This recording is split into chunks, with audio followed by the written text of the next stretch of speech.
Good afternoon. So for 15 years, I've been in the ad business. And during that time, I've worked with companies, both big and small, budgets tiny and obnoxious. And the one thing that we all start with is a strategy.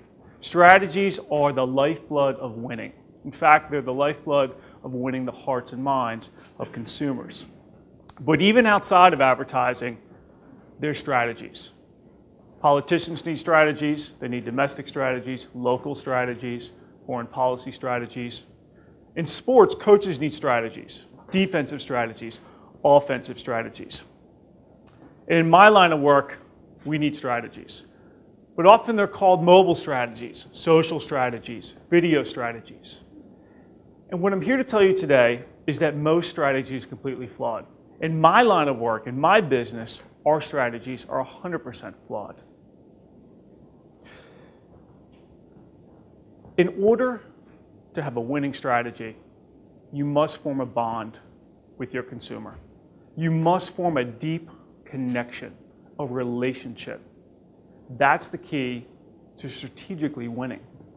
And about 2 years ago, I experienced this myself with a brand that won my loyalty and my heart, and it set me on a course to discover why. See, I am not a fly fisherman, but I had been invited on a fly fishing trip. And of course, I had to go buy all the latest gear to make this happen. I'm a guy. So off I went to these large big box retailers, you know, the stores of 100,000 square feet. Some of them have food courts, 22 rows of mosquito repellent. And at the end of every aisle, all I found was a cold, sterile experience. So I looked elsewhere, and I heard these whispers about a shop called Leland Fly Shop. I said, I've got to figure out what this is all about. So I gave him a call, fully expecting that a small shop like Leland wouldn't pick up the phone. What happened? He picked up the phone. Also turns out, and when I told him about the fancy waders I wanted to buy, he said, why don't you come on in? I said, come on in, where are you? Turns out they were just down the road from me in Sonoma, California. So off I went, and I drove down to Leland. And one of the first things I found was a little corrugated structure on the banks of some wading pools in Sonoma, California. And when I walked in, I found part fly shop, part shrine, and part living room. On the walls were rods, reels, gears. You had to watch where you put your hand because they put so many flies with hooks all over the walls and the furniture that literally you would walk out and they'd be stuck to your pants. This was a place that was going to forever change my viewpoint of brands, because out from behind the curtain became a big bear of a man named Berg. And Berg looked at me and he basically told me I don't need to buy those fancy waders. Now I had my heart set on these. These were $600 waders, seam welded, Teflon coated waders. I saw myself in these waders. He said, where you're going, you're not going to need those waders. I said, okay, Berg. So I packed them up and I put them in my car.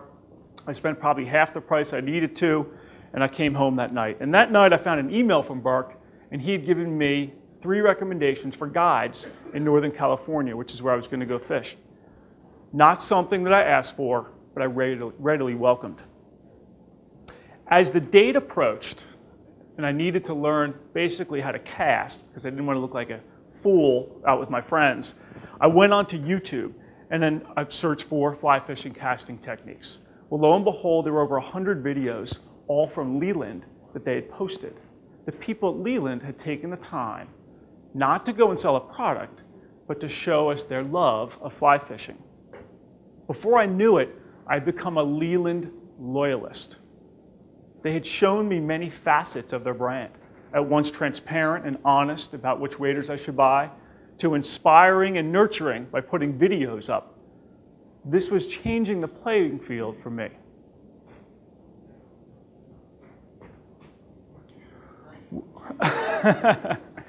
When we think about brands and the way they become our friend and the way we like them, oftentimes we think about the behaviors that they elicit, right? Are they funny? Are they compassionate? These are the very same behaviors we choose brands. They're really no different. In fact, most brands though, are one-dimensional at best. Most brands just want to be funny. You think about Old Spice, who would have thought that smelly armpits could make us actually laugh? The other thing brands do is they try to entertain us. Here, Red Bull has been filling up my boring conference calls at work for years with inspiring videos of death-defying stunts. But this is the easy part. Brands run to entertainment as the one behavior that they want to elicit and show you as a consumer. Nobody is ever going to get mad at a brand for making them laugh or awe over a cool video. Most brands never even get here. Most brands just think about selling a val prop or a benefit. If you want to elevate yourself a little more, you do something like this. But here's the problem. If you really want to make a connection with somebody, you can't just be funny. If you're a brand out there and you want to form a deep relationship, you just can't rely on entertainment. So 3 years ago, we set out to learn why great brands are rising up and challenging the status quo. What were they doing differently? And we discovered that some were using entertainment, but we discovered something even greater. We discovered that there were other behaviors that they were using every single day, and they were challenging the status quo. What we did is we studied them and we codified them. We put them into a system or a framework on how this was happening. So I introduce the Soulful brand.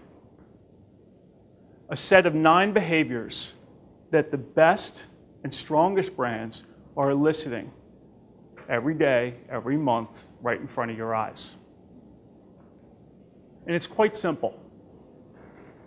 The more behaviors you elicit, the deeper the bond you have with the brand. And these are powerful, powerful things that live inside us that allow us to connect with people. Let me show you how this works.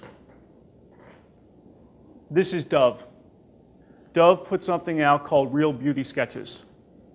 Dove basically said, look, in an industry that's been telling us to change our looks, to chase the latest fad, or to wear the latest color, we're going to tell you the opposite.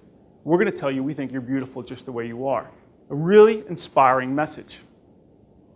So what they did is they put together sketches, and they allowed women to see, here's how you view yourself, and here's how others view yourself. Turns out women don't always have a positive viewpoint of how they see themselves. And these videos proved it. And 113 million views later, they've inspired a legion of women. Let's look at Amazon. Empowering in its own right. I think we all love Amazon for the way it has made our life so much easier. Well, they recently released something called Amazon Dash. There's a little device that sits in your kitchen.